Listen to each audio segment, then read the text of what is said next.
It's now time for the Back to Basics Sales Series, Part 4. In this class, we're going to cover an important topic, which is how to increase sales from existing customers.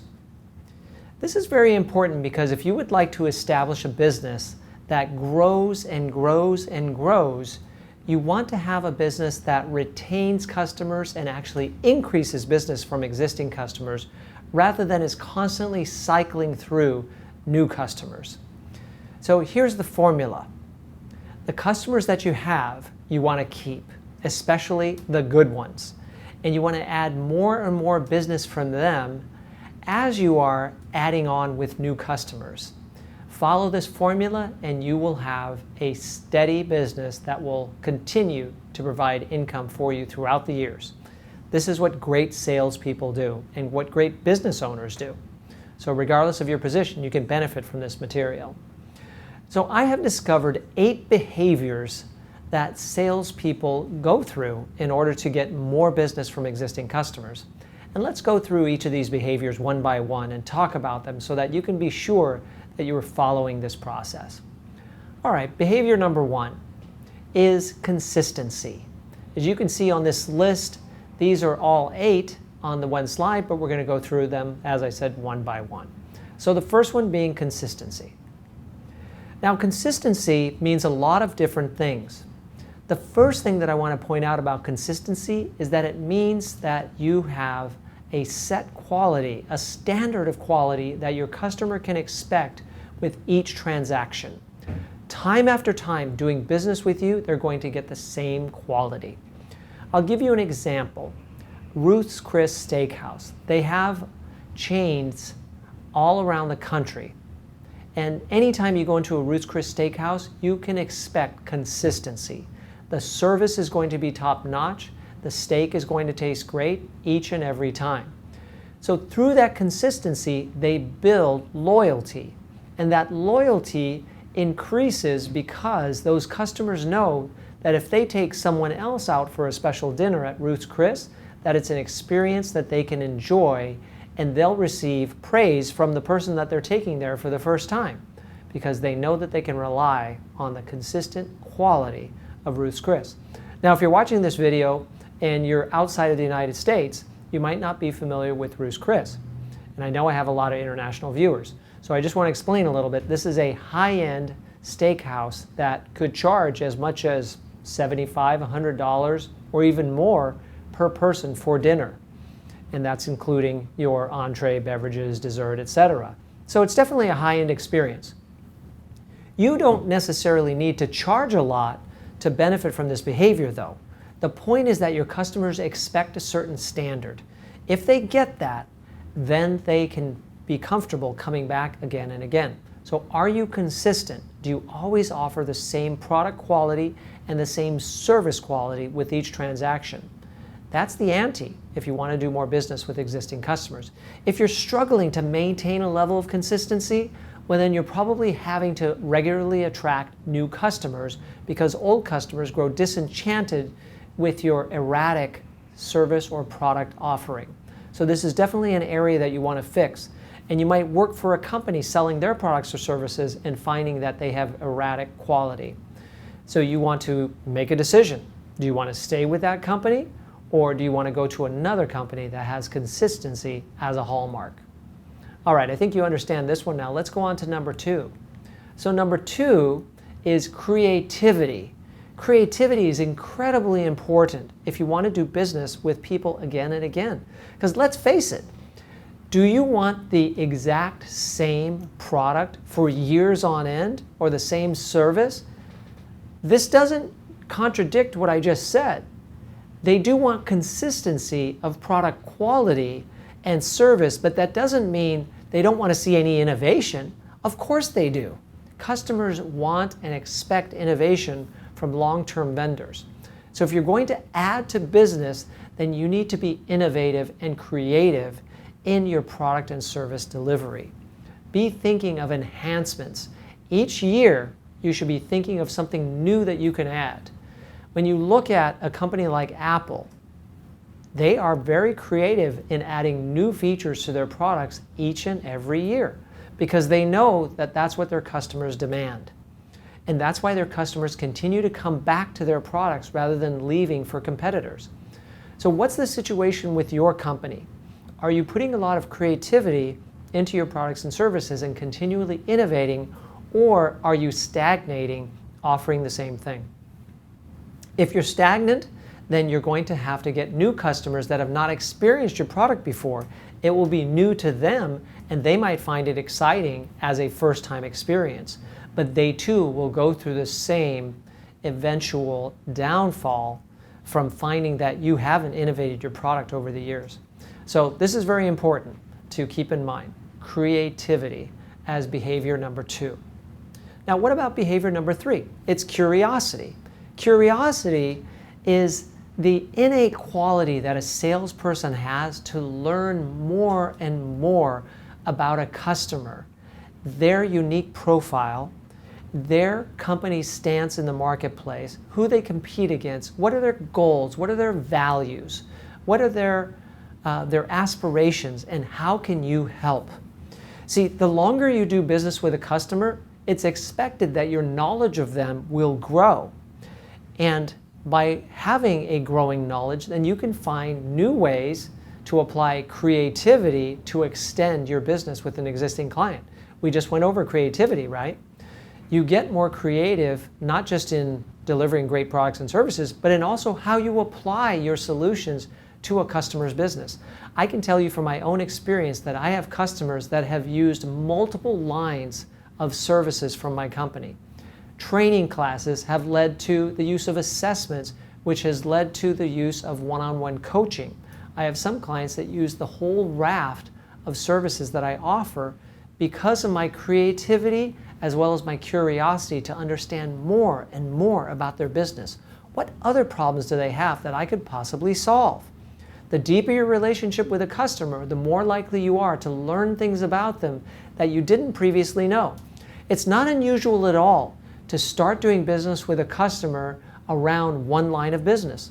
That's how they found you. They may have done a Google search and found your company as a trusted provider of a certain solution that they were looking for. And they didn't really look further into your website to learn about what else you do. In the sales process, you focused on the one solution that they were looking for, and you wanted to do everything you could to make sure that you delivered that in an excellent fashion. Good for you. That's great. But you don't want that to be a one-time customer. It's important that you develop that curiosity to ask them, could we talk about your business so that I might learn more and provide other benefits to your company, maybe even other departments. They may want to introduce you to other people in other departments that you could do business with. Be curious. Go on to LinkedIn. Find out who else works at that company. Pour through their website. Look at their annual report if they release one. Look at their public releases. Look at everything that you can about this company, their use of social media, etc., with your curiosity intact. And then you will find new opportunities to do business with existing customers. Okay, that's behavior number 3. Now let's talk about behavior number 4. Behavior number 4 is friendliness. Friendliness is something that ingratiates you to the customer. It means that you start to develop more rapport with the customer, start to develop a bond, a nice firm bond that ties you to your customer. The reality is, the more your customer likes you, the more they want to do business with you, and the harder it is to leave you. In Chet Holmes's book, The Ultimate Sales Machine, he devotes a section to just this topic. Get so friendly with your customers that they would never think about leaving you because it would be like betraying a friend. That's important. And yet there are salespeople that don't get emotionally connected with their clients. They don't take them out to dinner. They don't go golfing with them.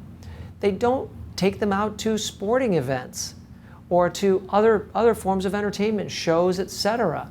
They don't invite them to their annual event that are for top customers because they just don't think about it. Don't be that kind of salesperson. Get connected with your customers as often as possible because you will find that customers will start to develop a friendship for you and a liking of your company that makes it hard to leave. So that's behavior number 4. And this is something that you have to develop over time. If you're not that friendly with your customers now, it's going to be a little bit difficult to start at first, but once you get used to becoming friends with your customers, it will require more of your personal time to be spent. But imagine spending less time going after new customers because you're dedicating that time to existing customers who are spending more with you. What would you rather do? I mean, when it comes down to it, what's more pressure? Going out to dinner with an existing customer or taking a meeting with a brand new prospect? It's the meeting with the prospect, right? And of course, we also know that once a customer spends money with you, it's much easier for them to spend more money with you than to get an original customer to spend money with you for the first time. So think about all of these ideas as you relate to these ideas in this presentation. So the next one is gifts. It goes hand in hand with friendliness. And it shows that you care for your customers, that you appreciate them, and you're a generous person. Now, your company may give you a budget for gifts, but if not, you should spend your own money. I'm serious. You should spend your own money giving gifts to your top customers. And they don't have to be outlandish, really expensive gifts to touch your customer and have them appreciate you in a new way. Let me give you an example. I have an existing customer that I've been working with for a few years now. And over the last 6 months or so, I noticed that their briefcase was getting pretty worn out. And it didn't seem one that was very special, like a keepsake or a memento. It just seemed like they had neglected to replace their briefcase. Maybe it's something that they hadn't really attended to or thought about. So I noticed, and I decided that I should give them a new briefcase. And along with that, I ordered a new mouse pad because I noticed that their mouse pad was also worn out. And it too did not seem like anything special, just something that they hadn't thought about. So the next time that we met at my office, I presented the client with the new briefcase and the new mouse pad. And they were pretty surprised because they really didn't expect me to present them with a gift.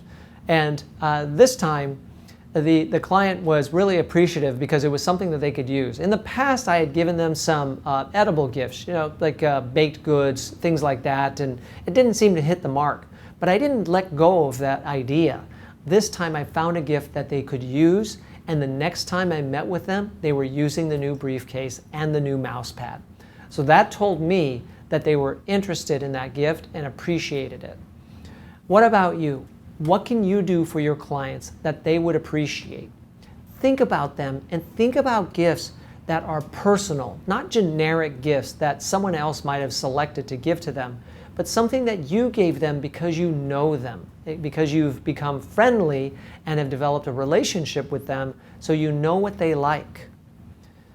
Start giving gifts to your best customers in the coming year, and you'll start to see good things happen when you combine those with the other behaviors that we're talking about. So the next one is listening. Have you heard? There's a shortage of good listeners. Why is this happening?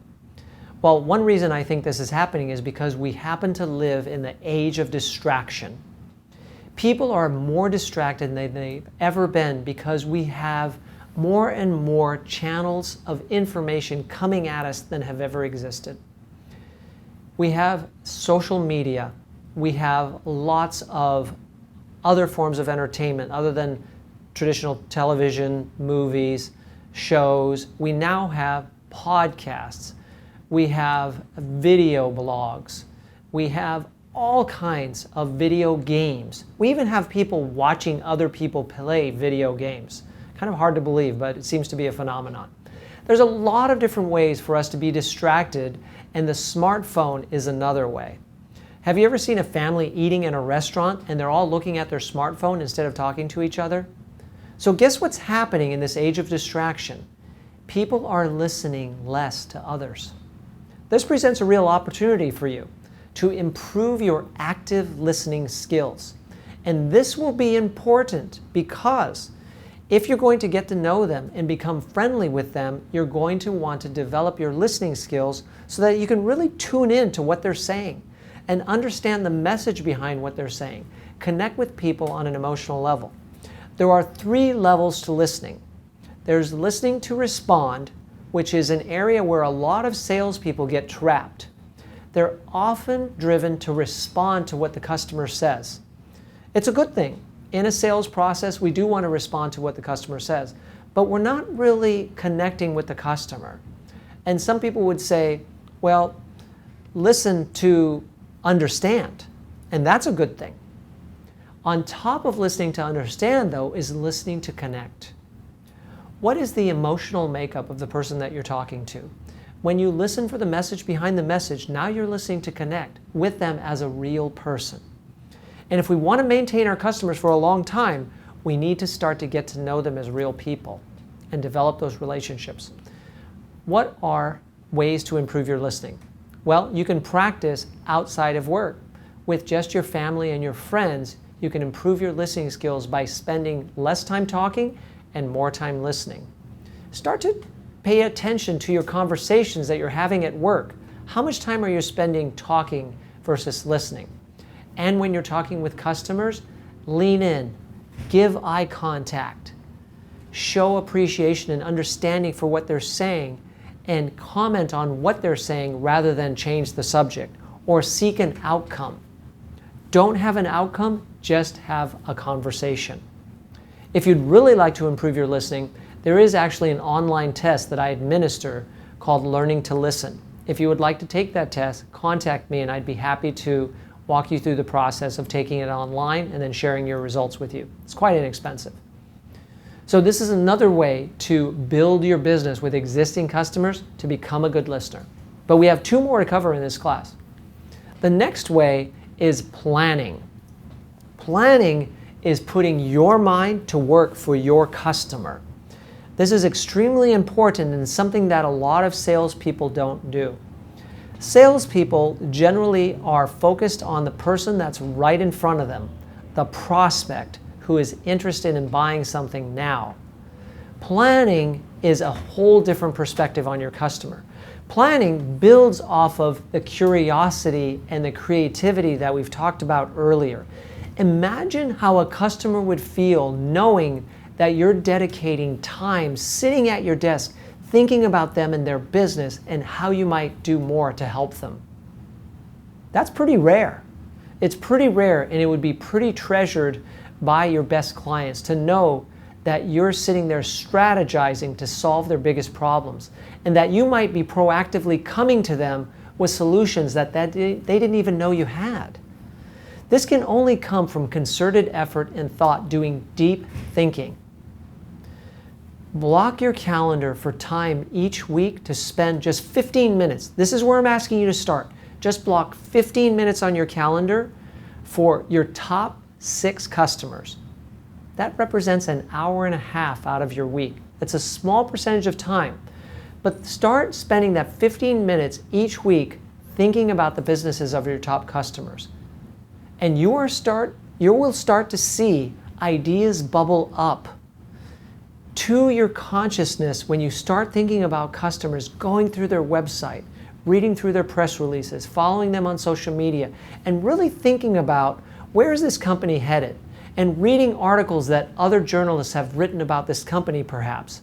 Where are they headed, and do we have a connection with where they're headed? Can we do something to help them that we haven't thought of previously?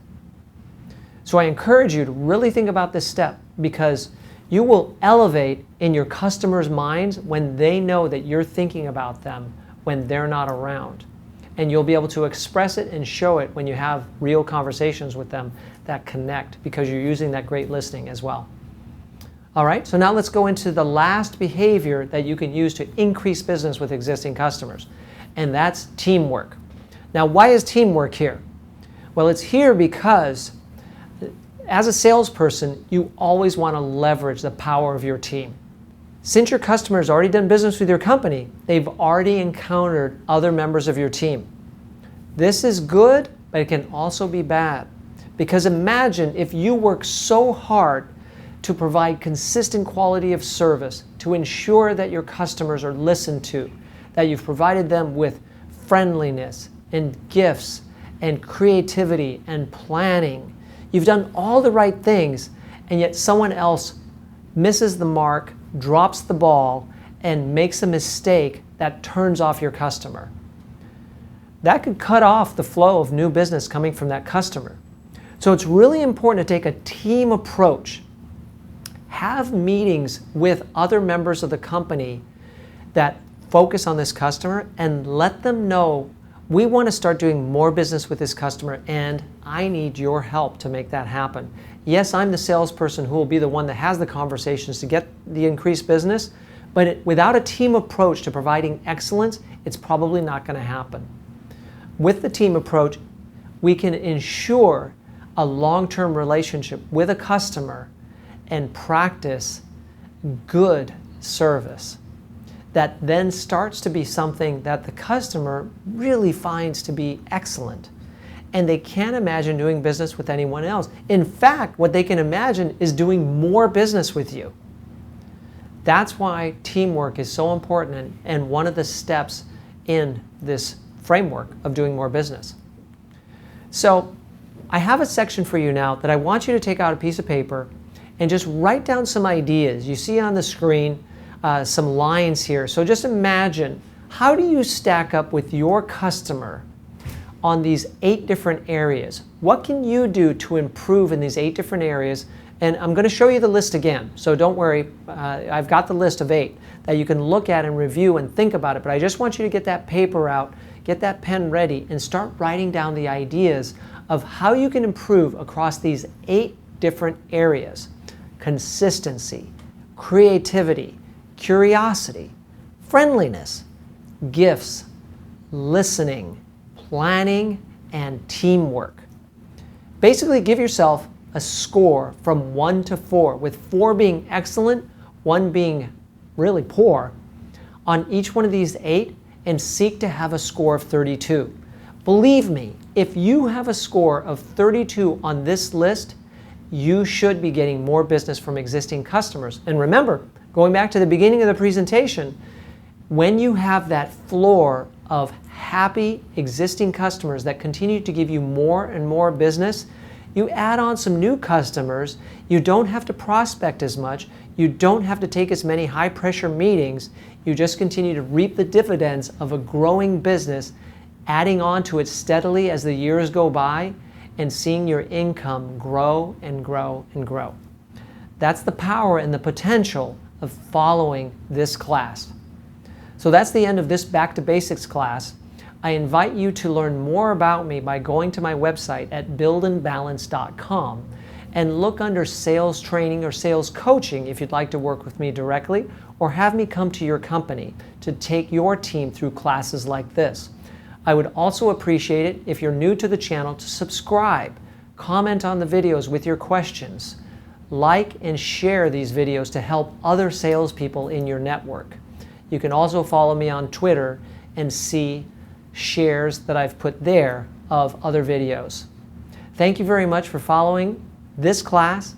Watch the rest of the series, and good luck to you in your sales efforts.